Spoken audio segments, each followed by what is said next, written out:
Yay. We zijn online. Ja. Nou, nog even en dan worden we live gestreamd. Hè? Dus we vragen iedereen om naar voren te komen, even gedag te zetten tegen zijn ouders of kinderen of wie dan ook. Maar zover zijn we nog niet. Je weet, dit zijn de RESTful API's, dit zou maar kunnen.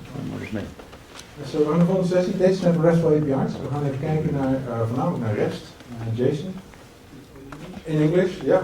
Yeah, people need to keep reminding me that the previous session also started a previous session in Dutch. That's because I'm always talking in Dutch, mostly during breaks, so I should be doing this in English. Yeah. For those of you who are listening online, the presentation will now continue in English. Okay, JSON and RESTful APIs. We'll be looking at RESTful APIs. REST stands for Representational State Transfer, which is basically saying that you'll be transferring a state information using a document-like interface. Anyone here done anything with REST? Yeah, you've already done lots of things with REST, so you know more than I do, right? Next thing we'll be using is JSON. And JSON stands for JavaScript Object Notation. In JavaScript object notation, this is my name, but then you need to add brackets. So that's basically JavaScript object notation. What we'll be doing is some multi-tier development. So we'll be looking into connecting from your laptop or your smartphone using a web server to a database. Or if you don't want to use a database, don't use a database. There's web servers connecting to web servers. We're used to doing that in Delphi since, I don't know, 2003 or 4, using DataSnap technology. And DataSnap technology, underneath it usually is DBX. So this database DB Express protocol. And we're now able to do the same stuff and more of that using REST, representational state transfer, and JSON. And we're also going to use FireDAC JSON reflection. Instead of using DataSnap DBX to transfer data of tables, we'll be reflecting a FireDAC table, which means translating a FireDAC table to JSON, and then using that JSON, send it over the web server to some other location, and then unpackage it back to a FireDAC table. That's what we'll be doing as well. And that multi-tier development, it allows you to interact multiple devices from your smartphone, from your tablet, to your enterprise environment, to your database. How many of you are currently creating apps? Using Delphi or some other stuff? Delphi, yeah. If you're using some other stuff, I'm not interested, but that's just me. If you use REST and JSON, you're actually interoperable. You can use other environments to communicate to your REST services that you publish in Delphi. So that's a good thing to know. If you're using DBX, DataSnap, that's proprietary. So that's sort of closed. Although you can easily combine the two. Yes, you can. We'll be using the new HTTP client library. Pavel already talked about the new HTTP client library. The new HTTP client library is not using INDI underneath, but instead it's using the system.net unit, and the system.net unit basically translates back to the operating system. And it's kind of an on-off experience, right, the mic. At least that's what I'm hearing. No? Does it work? Yeah. Yeah, okay. Don't fiddle with it. So it uses platform SDK services on each platform. That means that you'll be using the HTTP or HTTPS capabilities of the platform that you compiled upon. So it's like iOS, you're using iOS. If you're using Android, you're using Android. There are specific benefits to doing that, and it always works. When it doesn't work, there's a reason for it. For instance, Apple recently decided that any app that wants to communicate over the network must use HTTPS. Any app using HTTP, the connection will be denied. Well, in essence, that's a good thing. On the other hand, it can cripple your application unexpectedly. The net HTTP client, the net HTTP request components, quite easy to use. We'll use them in a demo later on. And they're used by the REST library, used by BAS, backend as a service, but also by the RED server, So you can buy a REST JSON server if you want to. You can use monthly subscriptions and then use that as a backend. But I'll be creating my own servers as well. They're also used by the cloud components, so Azure, stuff like that. And they're also used internally by DataSnap. So if you're using a DataSnap, you're using DataSnap with REST, underneath it's using the HTTP client library now, instead of Indy. Doesn't mean that Indy is going to disappear. In Delphi 10.1 there's some DataSnap enhancements. One of them is actually using the HTTP client library. Since Delphi 10 it's using that. But it's also no longer dependent on Indy for SSL support. So if you're using HTTPS, it means that your client that's using DataSnap, you recompile it in Delphi 10.1, it will use the HTTP client library, and you will no longer need to deploy the OpenSSL library. Anyone here know about Heartbleed? Yeah, that was kind of a pesky bug in OpenSSL, and that required you to redeploy all your OpenSSL libraries to remain secure. Now you don't have to worry about that anymore. So just use this one, and it's all embedded, it's in the operating system, and if there's like a Heartbleed bug in iOS, could be, Apple will probably update its operating system and remove that bug. So you don't have to worry about that anymore. There's some improved DataSnap and FireDAC integration. FireDAC JSON Reflect, for instance, that's been improved. There's some minor improvements also for compression. So DB Express always used compression. If you wanted to send a data set from location A to B using DataSnap, it was always compressed using DBX. FireDAC JSON Reflex was uncompressed, so you could just read the JSON, which is a good thing. But on the other hand, it used a lot of bandwidth. So now by default, it's compressed. Underneath, it's just using zip. And compression is not encryption, it's just compacting it. Doesn't make it legible, but it's easy to crack, so it's not a security measure. It's just for better throughput.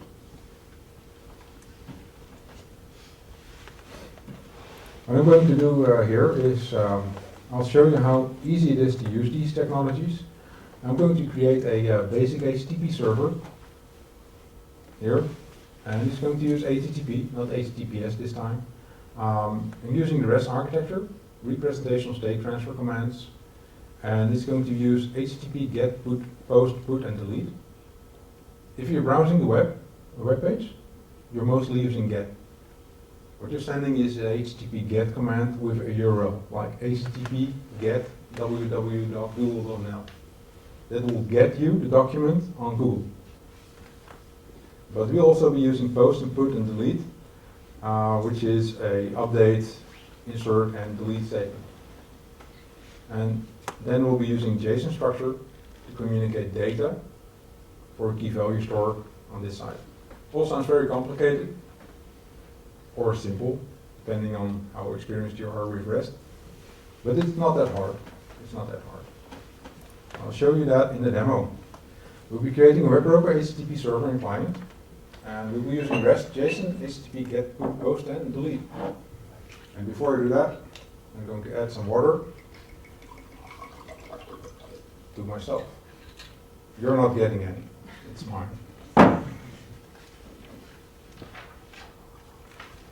Actually, I'm just kidding. Anyone want some water? Okay. Simple demo. I'll be using a DataSnap web broker. Anyone looked at the other? There are a lot of other project types in Delphi. Instead of just using file new VC application, there's a lot of types next to that one. I could have used the simple web broker. The simple web broker is just an HTTP server that you can run on the IIS or standalone, and it just responds to HTTP requests. If you wanted to create the most simple version of a web server, you use this one. But I want to expand on this one, so I'm going to use the DataSnap web broker application. Anyone here done that before? Okay, then I'll just walk through the steps. Try not to rush it. The DataSnap web broker application, basically what you'll be doing for development is creating a standalone application, and then later on migrate it to Apache or Isapi for deployment. There are other options as well, standalone console as well as CGI standalone executable. They are kind of like deprecated. You wouldn't want to use that. So for deployment, it's Isapi and Apache, and for now, I'm using standalone. I'm using VCL as a basis. I could have used FireMonkey, doesn't really matter. The protocol's the same, capabilities are mostly the same. There's one difference. If you use FireMonkey, I can run it on OS X, OS 10, on the Mac. I'm running Windows, so I'm using VCL. Port 8080, yeah, that does work. That's cool. Server methods, sample methods, yeah, I want those, and I want the server module. You can add authentication. That means that the user has to use a username password. If you add authentication, it's going to use HTTP basic authentication. And that's good. I mean, it's not bad, it's just good. It's okay.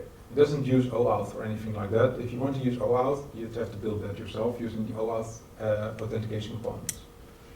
But you can add basic authentication if you want to. This is just sample stuff. Echo string, reverse string.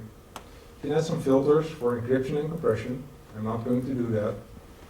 The mobile connections, they are kind of deprecated. It's like a BlackBerry interface using JavaScript, stuff like that. I'm going to add a server module just because it's convenient. The ancestor class for my server methods, you can use the component, the data module, the server module. I'm going to use the data module here because I'm going to use HTTP get, put, post, delete, as well as fire that JSON reflection, and I'm not going to use DataSnap in this version. If I were to use DataSnap with the DBX protocol, it would be more convenient to use the DS server module. But now I'm going to use the data module.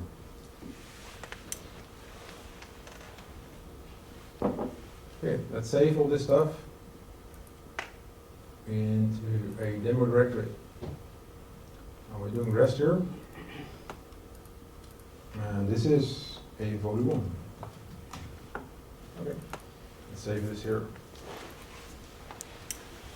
Web model unit, server containing unit, server methods unit.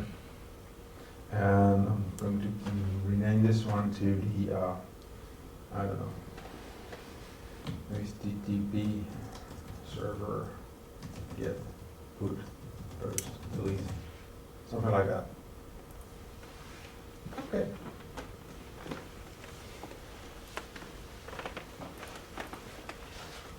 How many of you know this structure?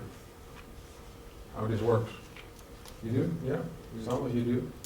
It's basically a web server. That's all it is. So when I run this, it will run as a standalone web server. Yeah, public networks, okay. Okay. And it'll respond to HTTP requests. For instance, the HTTP get here is a DataSnap server. I can also go to DataSnap, REST, the server methods one. I've done that before, as you can see. And then do a reverse. Let's improve on this one bit. Yeah. And do a reverse string of a volume.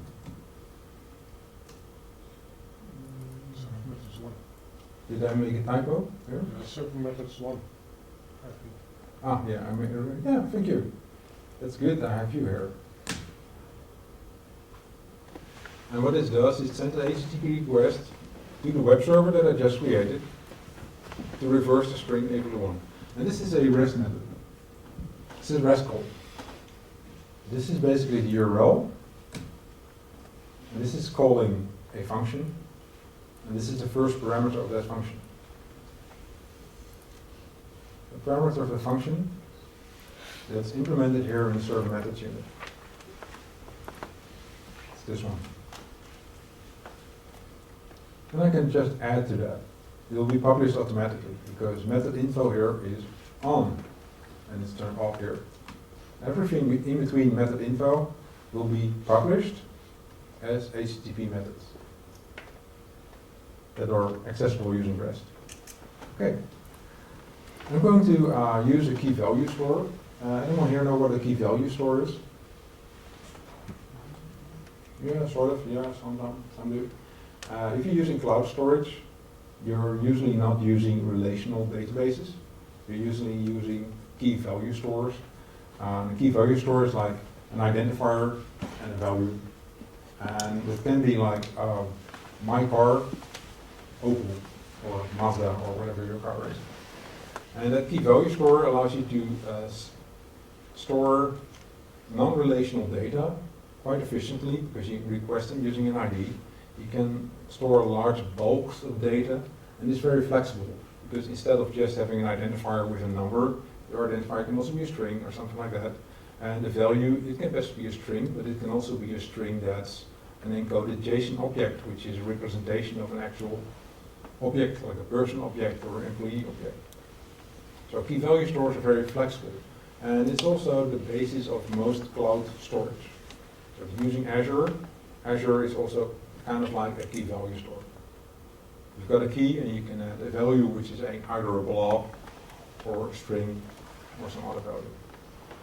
So key value stores are very flexible.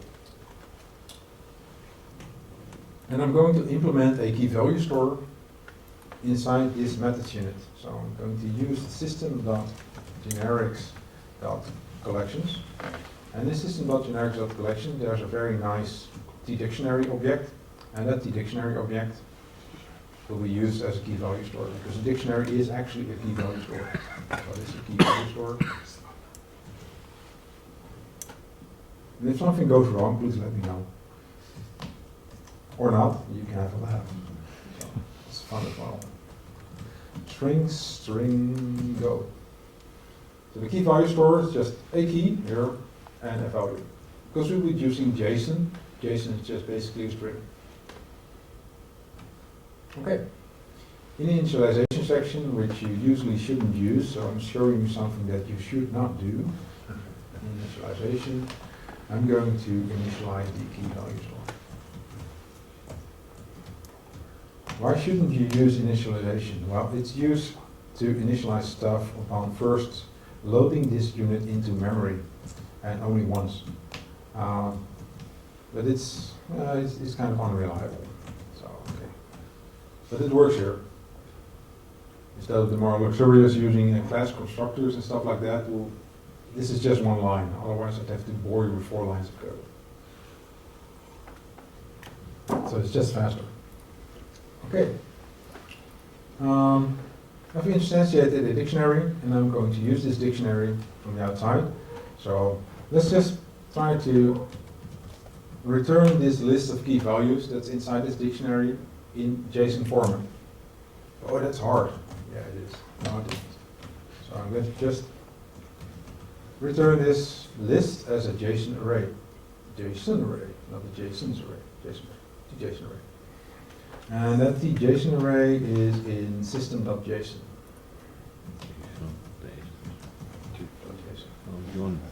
I think. TJSON. So that's so I misplaced the S. At function list tJSON array, Ctrl+Shift+C for class completion will give you the implementation of this method, and this method will return a JSON array. And intermediately I will be using a string to get some values out of the dictionary. And that's just the result is just a tJSON array. Created here, so it's got an empty array. And for all strings that are in the key value store, let's just return the keys. It's just the principle of the code, right? I'm just going to return them into the JSON array. Adding elements to the JSON array. So, let's add the string. That's it. Okay. It's running already, or did I make a mistake? System.json is already there. Okay.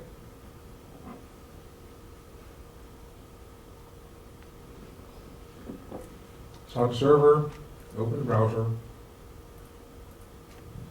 go to DataSnap, REST, the server methods one, and then I think a list. An empty list.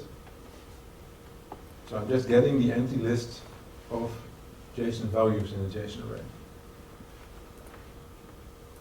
Okay. Let's put some data in there, and let's take a look at the time. I need to make sure that I can finish this on time. Can probably do that. Okay. Let's add getters, setters, and putters and stuff like that. We don't see anything. Yeah. Okay. Yeah. Yeah, I've got a secret hidden screen which has my times listed. You don't see that. I do. It's very useful. Okay. I'm not going to create the VCL client because I don't have enough time for that, but I will create the stuff in the server. Okay. Let's add another function, and that function is called myData. And myData will return a value based on a key, because this is a key value store. So I'm going to request a key, I want to return its value, the value of that key. So Shift-C, myData is like this, result equals from the key value store, we'll get the value based on the key, which is a key, like that. This is a getter, so this is HTTP get. Can add a HTTP post as well, or put actually, this is a put. Accept myData, and accept myData will post a key and a string value, into the dictionary, and that's basically the post. No, this one is to put. This one's to put. I tend to get confused with put and post, so that's just my problem. I'm dyslexic or something, I don't know. What to put, what to post. Okay, this function accept myData. There's something here. It's a function. It's a procedure. Right? Oh, it should be a procedure. Because it doesn't return anything. So, yeah. Thank you. Okay, so accept myData as going to add key value store, a value to the key store. It's a key string and a value, like that. I'm also going to enter a procedure to update myData. Key. Basically the same stuff here.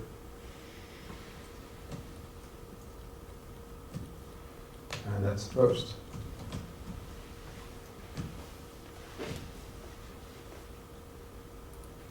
And don't worry, later on I'll just switch to completed code, so you don't have to watch all this typing.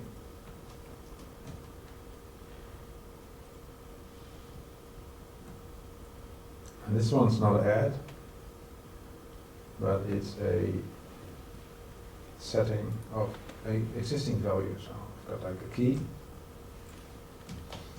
set that one to a value. So it's like an update.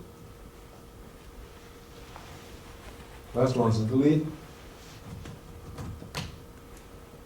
Cancel myData based on the key. And that's just a key value store, a key.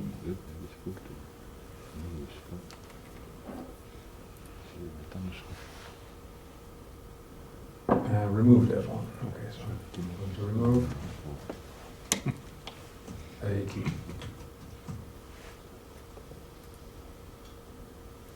Okay. There is some magic going on here.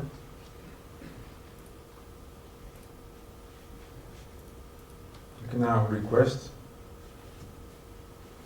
this data using my data. So methods 1.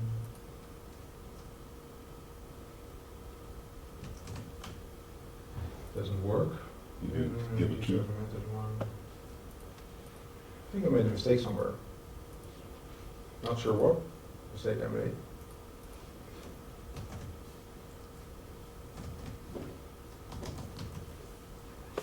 It would be nice if this would work, right? This works.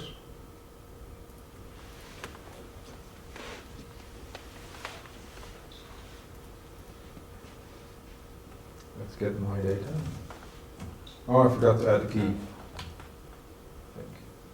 Get my data. No, I think I renamed something. There's always some voodoo going on. So it's here. Build it, right?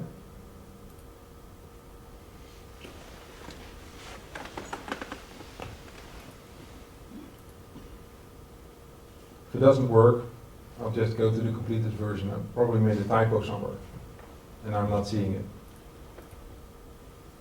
It's not harder than this is.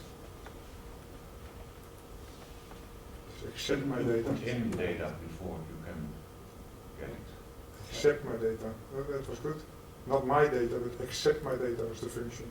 No, that's to put it. You first need to put stuff in there Yeah, before you you can can, it's empty now, Yeah. but it should return an empty result. Okay. Okay.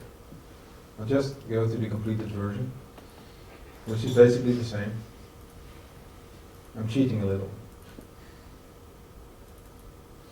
And that's this one. And I needed to go to the completed version anyway, because otherwise, yeah, save changes. We wouldn't be able to complete all code. So the completed version has basically the same code. So in the server methods unit, got a function, there's also procedures. They do the same.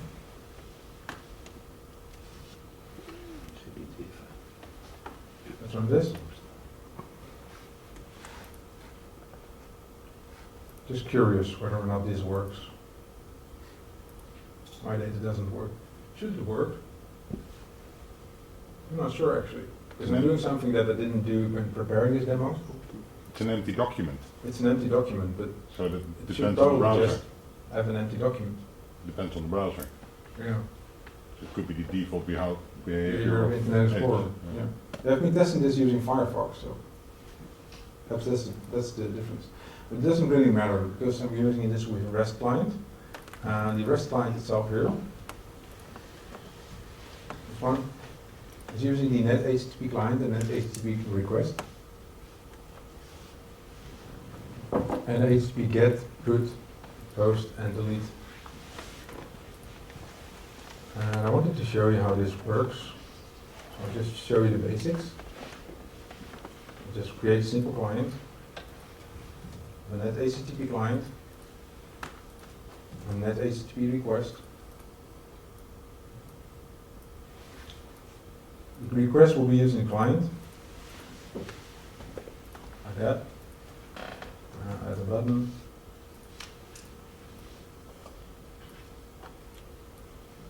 And a memo.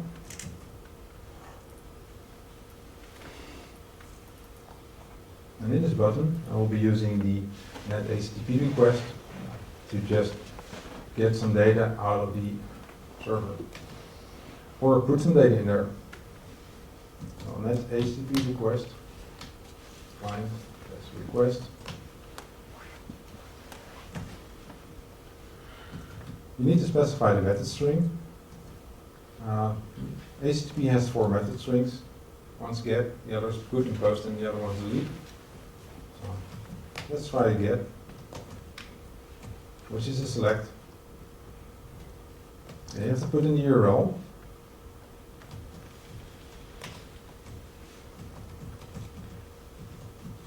Localhost port 8080.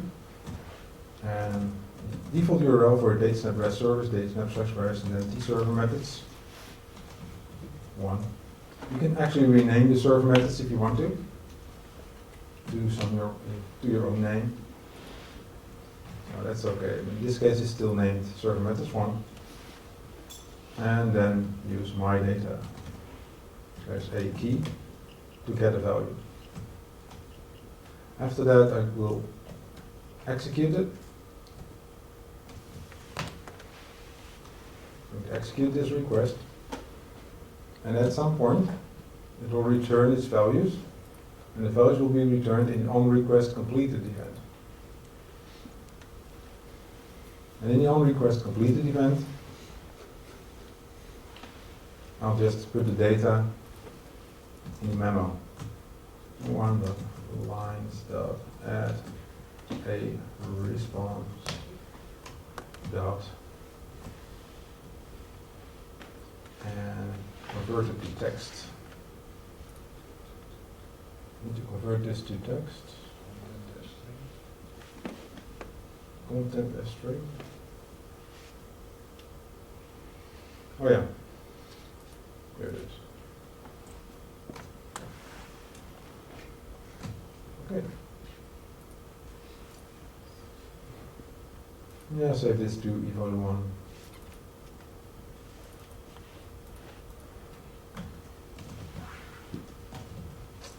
For memo.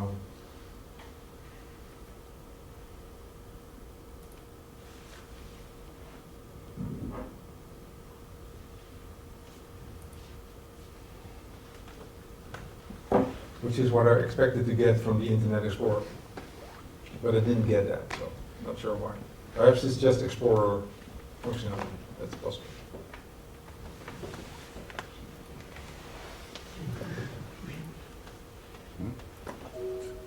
Okay, so this. The completed client. Some more calls. You can get the list. It does have an HTTP GET as well, which is just this. You can also put stuff in there, insert, using the same type of URL with a new inserted value. Post it, updating values, like this, or deleting, removing values based on their key.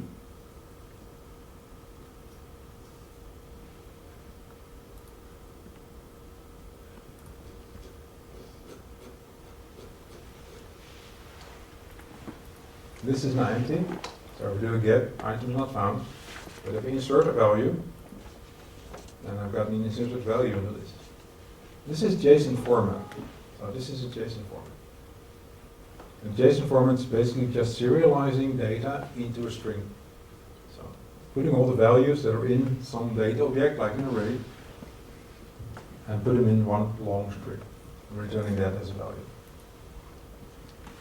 Update it. So I've got updated value now, and delete it, and then items not found. This is your basic coding for a get, put, post, delete, REST server as well as a REST client. And this is interoperable with other environments. So if you have some JavaScript-based applications or JavaScript running on a web page, you'll be able to use this to feed data into grids and stuff like that. So interoperable. Fully interoperable.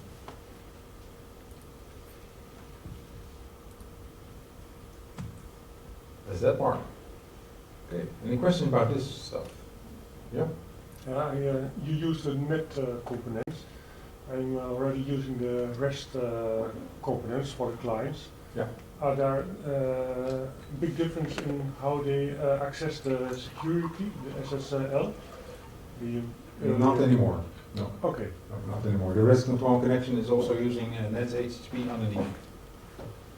So if you recompile in Delphi 10.1, you'll get the Net HTTP client as a basis for your REST connection. Yeah. Next up, we'll be using FireDAC REST plus JSON. And that's going to use HTTP protocol as well, using REST architecture, but we'll only use the HTTP GET to get data from a FireDAC table in a JSON structure. And what we'll be doing is converting the FireDeck table to a JSON structure using JSON reflection. So if you've got complicated data inside a table, maybe even containing blobs or other complex types, you can easily serialize them using FireDeck JSON reflection and then giving that data back to your client. So how does that work? I'll just show you the completed version.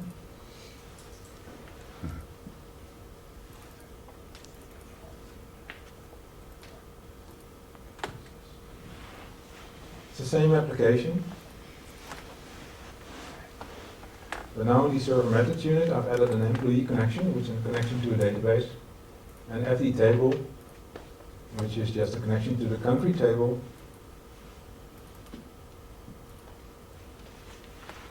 and it has a number of fields here, country and currency. So it's just a simple basic table. It's nothing fancy about that one.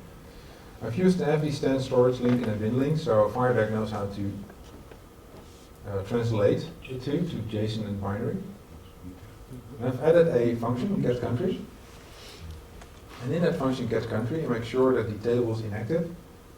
Then I create the TFD JSON datasets. And the TFD JSON datasets is just a JSON encapsulation of multiple FireDeck datasets. So just like the tJSON array I just used, which is an array of JSON values, TFD JSON datasets is just a JSON description of datasets. You create this one, you fill it using the dataset writer with the data of every table 1. If you run this server, make sure that I stop this one. Yes, I'm in time. Yay. I forgot to stop the other one. Okay, allow access. I'm actually able to get the REST T-server methods one slash get country. That will get me the JSON interpretation of a FireDeck dataset. So this is just a JSON description of a table in a database. On the client side, I have to pick this up, this JSON, and translate it back to a table so I can display it to the user. Can you also return multiple data sets at once? Yeah, you can. Yeah. The S on the end, it's not a typo. It's actually supporting multiple datasets. So you just use multiple list adds. Okay. And you can see that on the client side. Go.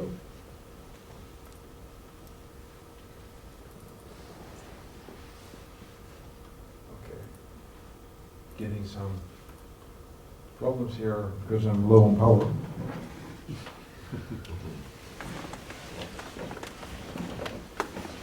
So before the lights go out, I'll just give it some juice.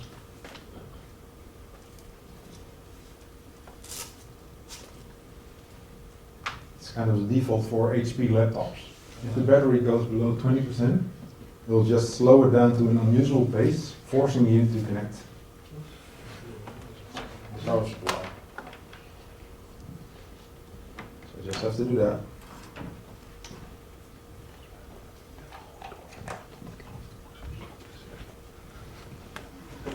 Should just buy my Google, right? Okay, I've used the file new other to create a REST client module. It'll just generate a REST client module for you. That's this one with a REST connection. And in the main form of the unit, I've placed a memory table with a data source and a DB grid. I've made sure that the client module is usable here. So I've added it to the users clause, so there's some uses data module here. And there's some code here under country JSON that uses the client module that was generated for me by Delphi to get the country data. So instead of using net HTTP, which I could use, by the way, I could use a net HTTP client and a net HTTP request to get this JSON inside my application. But instead I chose to use the generated client module with a REST connection, and that REST connection underneath still uses NetHTTP and that request. But it's kind of a luxury object. It allows you to do more things than just communicate JSON.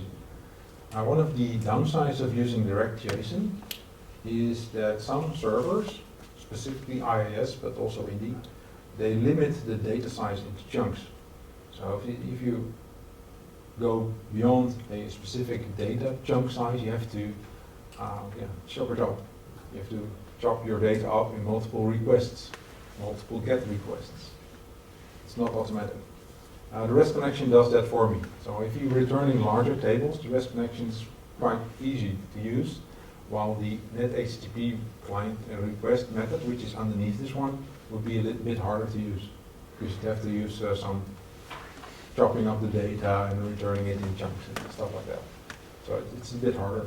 It's still possible though. It's not impossible. This is just easier. Okay. In the main form, I'm requesting get country, and here I'm getting JSON inside the L dataset list. And I'm putting that data into an FD table and displaying that on screen. This source code will be made available, as if I understand correctly, by Margreet. So. Okay, cannot be established. That's probably because I've changed the IP address. Or if the server's not running. Yeah. Stop the server. You just run the server.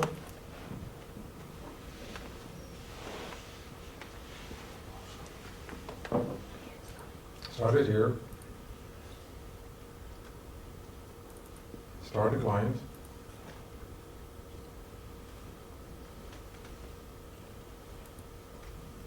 And you get your data. And there are also methods for getting updates to the server using the same Firebase.json reflection. There's quite a nice example that's embedded in the Delphi itself. So it's on the open sample, and then it's under Object Pascal, DataSnap, Firebase.json reflect. There's a sample that highlights most of what I'm doing here. And it also has updates in it. So if you want to use Firebase.json reflection, take a look at the Firebase.json reflect example as well. If you only would look at performance, which one will perform better, DataSnap with DBX or this version? DataSnap with DBX currently outperforms Firebase.json reflection. It's slightly more efficient in bandwidth, and it's also slightly faster for a low number of users. But if you look at upscaling, DataSnap scales up to words like 200, 300 users for one server. So if you want, that's not users that are using the app at some point in time, but are simultaneous users. Yeah, so we've got one location where there are 3,000 users, and we can service them with one server. So that's like how it is. Firebase.json reflection is easier to scale up because it's just using pure REST and JSON. It's easier to use an IIS cluster without having any sessions running. DataSnap is still based on sessions, so it's not fully stateless, it's mostly stateless. So if you also, if you use invocation? Or? Sorry?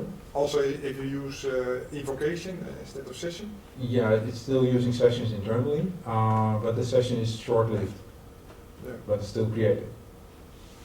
So if you're going upwards 10,000 users, you're probably better off using Firebase.json reflection. But if you stay below that, like 5,000 users, you can just as easily use DataSnap.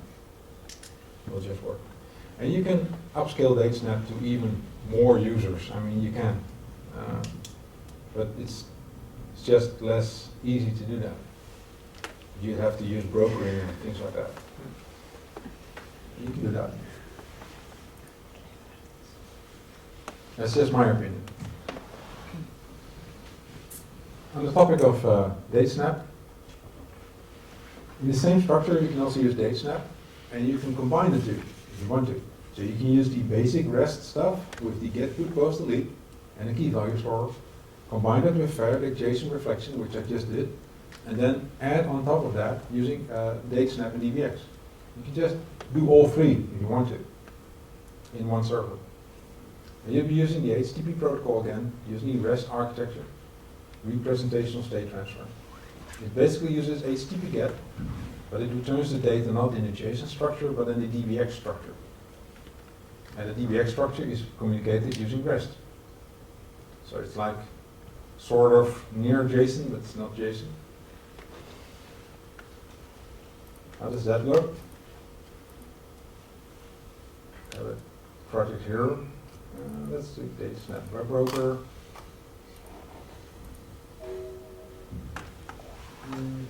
Nope. Got server running here. Probably stop that. This is the DataSnap Web Broker server. Also has the server methods unit. And I could have just added this to the existing one, but I'm running out of time, so it's not possible for me to run this live. So I've got an FD connection here, an FD table, and instead of using Firedeck JSON reflection, which I can still use here, I'm using a dataset provider. And that dataset provider is connected to the FD table. And it's providing this table using the DBX protocol to the other end of the line. So I'll just run this server here and start it.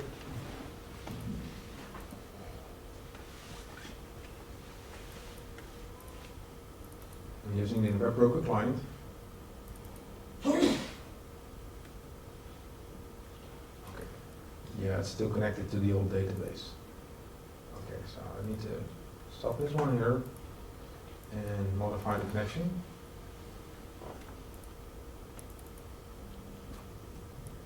You have the connection here. It should point to the employee database that's actually here. See, users, public, documents, Embarcadero, Studio, 18, samples, data, employee. Okay. And does it work? Yeah, it works. So let's run this server again.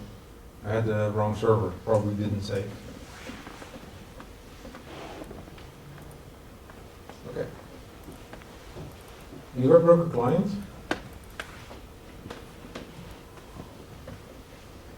use it for main. I'm actually having I have a client module unit. This one's for the REST connection, and this one's for the DBX connection. So you can still use a REST connection if you want to. Just call stuff using REST, using this REST connection.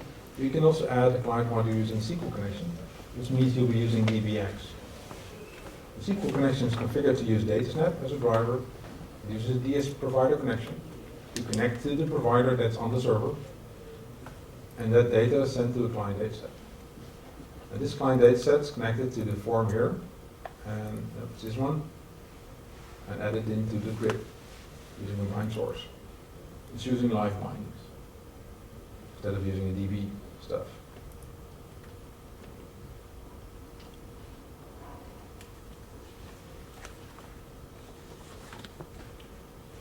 Okay. I've mixed that style. What did it say? I needed to add the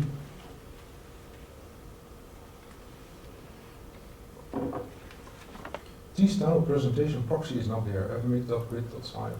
You may get this when you go from 10.1, 10.0 shadow to 10.1.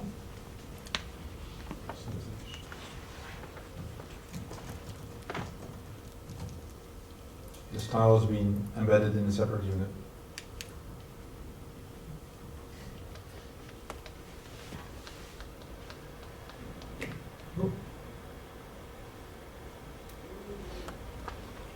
I hope I'm not compiling to Android. I think I'm compiling to Android. That's not my intention. Because I don't have any Wi-Fi, so it won't work. We'll just see. It shouldn't take this long.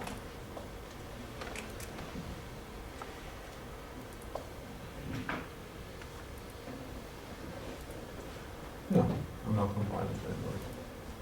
It's not working either. But okay, unit for main. module unit, and the REST connection is connected to 8080, and it's localhost. I guess it should work. This one's connected to as well. And this one's running as well. Snap server. So I should be able to just do this on line.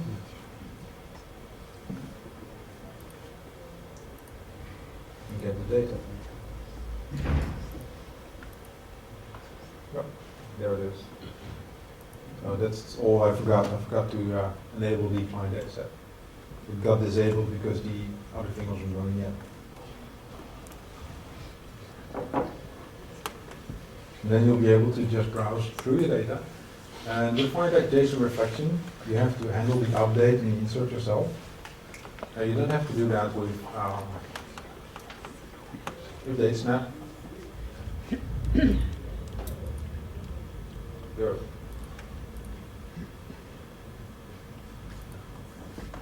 With DataSnap, you can just modify the rates. Yeah, I can verify it. I get it. With DataSnap, you can just modify the data in place and then send it through apply updates. But I made an error. I'm not going to correct it live, but I made an error in the invariant conversion. So. Okay. Now you've seen the three basic technologies. So it's got HTTP, get, put, post, delete, that will allow you to create a simple HTTP-based server. You can put anything underneath that. I created a key value store.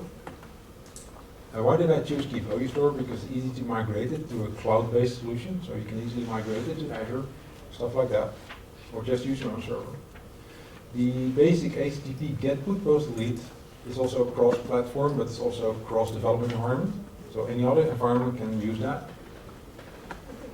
Find JSON reflection is just using JSON to transfer table information from one side to the other. It is JSON, but it's specific for Firetech, so it's just Firetech. And I've also shown you how to do that with the good old DataSnap that you already had for a long time. So if you have any old versions of Delphi, it probably has DataSnap embedded in it. So those are the three tastes. And you can actually combine them. So you can easily use this to create a server that will allow some JavaScript and HTML5 developer to consume your data, while at the same time using Firetech JSON reflection to get data to a large number of users, as well as using DataSnap and DBX with a locally connected database and stuff like that with some similar applications. So you can just combine all three in one server if you want to. So, all forces combined.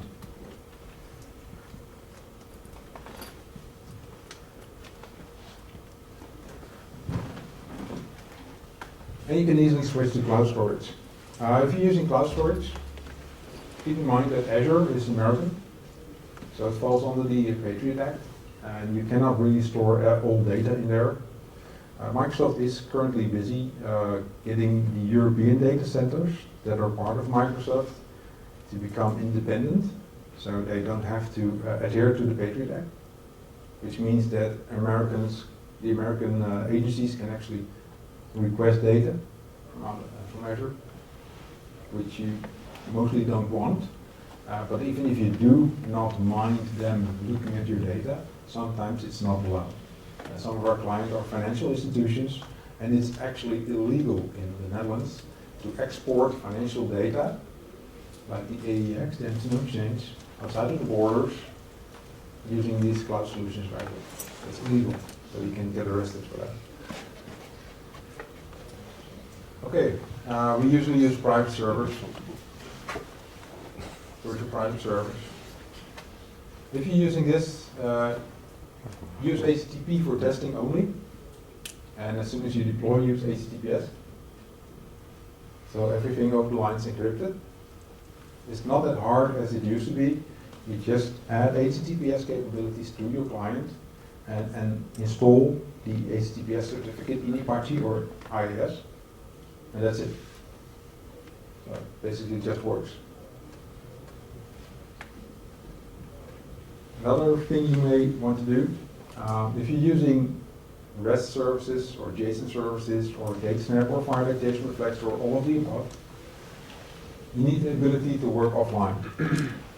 Sometimes you just don't have an internet connection. At this moment I do not have an internet connection because I forgot to ask the Wi-Fi connection setup here. I'm not sure what it is. So you need the ability to work offline. If you're using JSON as an intermediate, it's easy to work offline because the JSON structure is just basically strings. You can store them in any simple database or even in a simple INI file or a simple text file. So you can use offline storage. And that temporary offline local storage, if you're using that, use system.io utils. Get the tpath, get documents path. It will get you the private folder of the operating system you're running on, whether that is a Mac, an iOS or Android or Windows. And then use the JSON format to just store the data. So store it as text. If you want encryption, you can use Intubate. It's got quite powerful encryption. So if you're using a local interface, the encryption in there is pretty good. And if you're considering deploying your own servers, also take a look at the RUD server. Previously called the EMS server, it's now called RUD server. That's a DataSnap, REST, Firedeck, JSON reflection server all in one. So you can do what I just did, creating your own server. You can also just get a RED server, create the interfaces using HTML documents, just typing it in the web pages, getting stuff in there, then pay a monthly subscription fee and have that server running reliably in the cloud. But keep in mind, this is again an American-based server. So you have to keep in mind that it falls under the Patriot Act, so you may not be able to host the data of your client there, or your own data, depending on the institution. I mean, Zilver and Kruis, which is a insurer in the Netherlands, I'm pretty sure he's not allowed to use the RED server, because that's data of patients that will be transferred across the border, and that's, as far as I know, that's also illegal in the Netherlands. Okay. Some tips. Take a look at the RED server. If you're going to host your own RED server, use IIS or Apache. If something goes wrong, it'll restart it. It's better built. It has capabilities beyond just 10 users.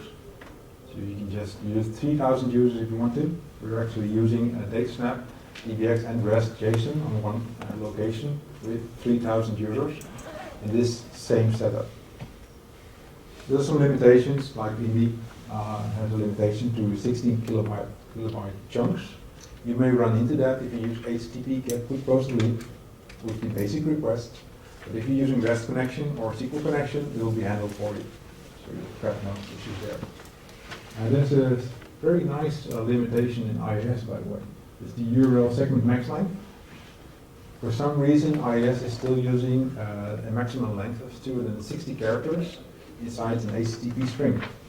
So if you have an IIS server, and between slashes there are 260 characters, it will respond with bad request. You can increase that limit, so it's something you need to know.